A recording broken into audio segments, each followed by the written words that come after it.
little while ago, we made a video on how to build a lifting platform. We had a couple questions regarding that video and that process, so we thought we would make a little follow-up video to help answer some of those questions.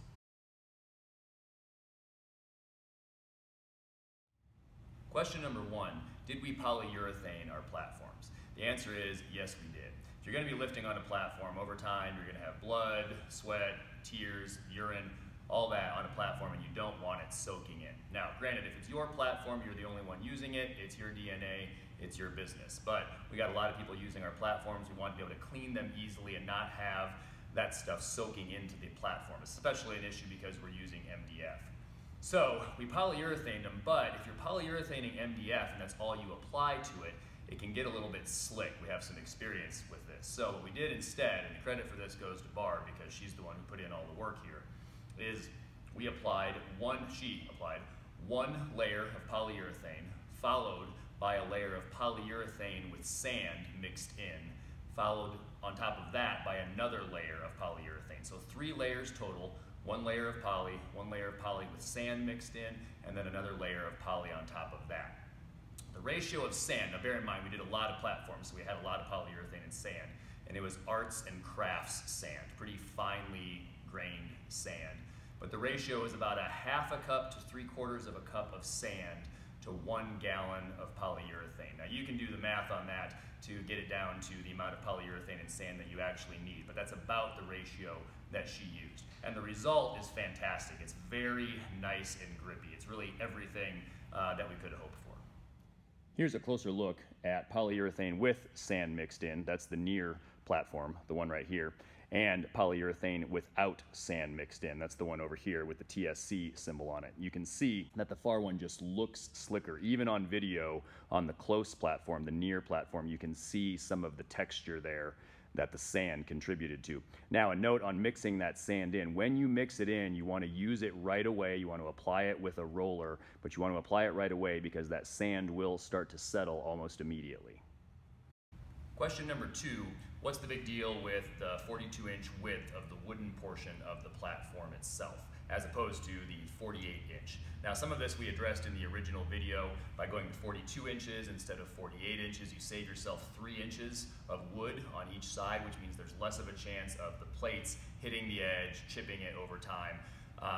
If enough people are using your platforms, the edges are still going to suffer some wear and tear, but again, it's going to contribute to the longevity of your platform in general. However, there is an additional benefit to the 42-inch width, especially if you're using Rogue equipment, which we are. So this may not apply to you specifically, but let's take a closer look anyway, because this might factor into your planning when you're building your platform for whatever equipment that you're using with it.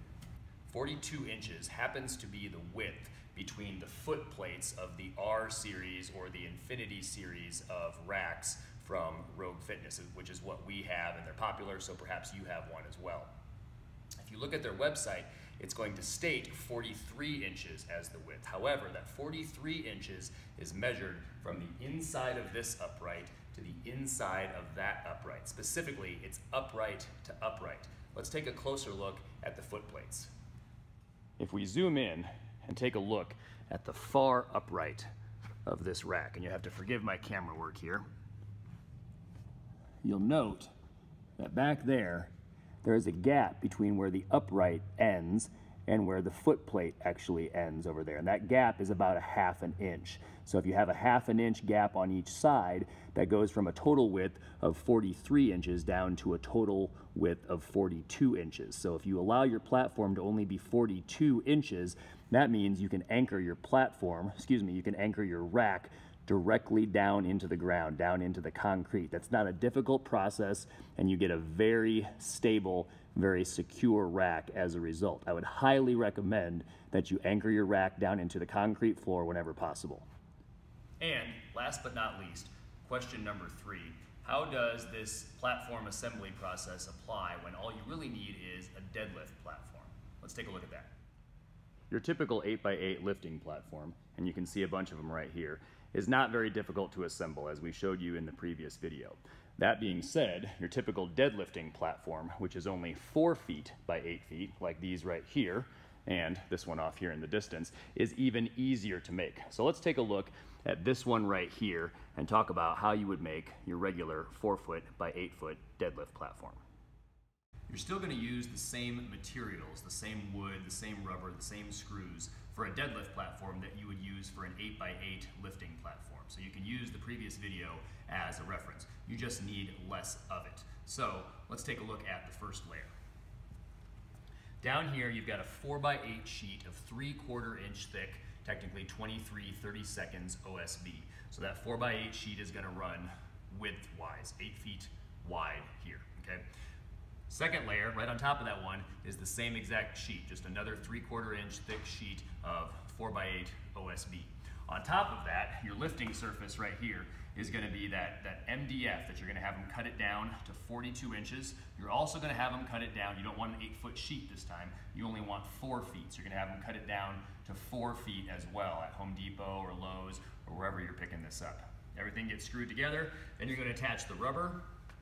The rubber, again, it's 27 inches wide. So you're going to cut it to 27 inches wide. That's going to be 2 feet 3 inches, but it's only going to be 4 feet long.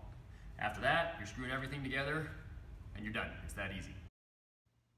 This last clip here does not actually pertain to a question that anyone asked us, but you may find it useful nonetheless. If you have a lifting platform, you may occasionally find yourself in the unfortunate situation where you actually have to move the platform. The key is don't pick it up. What you want to do, and you can see that we're doing this here, and we had a lot of help. You can do this with fewer people, but we're certainly never going to turn away great help when we can find it. What you do is you get a couple 2x4s that are 8, 10, or ideally even 12 feet long, and we're simply using some toe straps. You'll notice that one person is simply pulling it, and we've got a couple people to help adjust. But if you can slide it along on those platforms, or excuse me, on those pieces of wood, on those 2x4s, you can save yourself a lot of work. We have to do this on a regular basis anytime we host a weightlifting meet, and with those 2x4s in place, it makes the job a lot easier. Hope this helps. What do you think, Milo? Should we go home?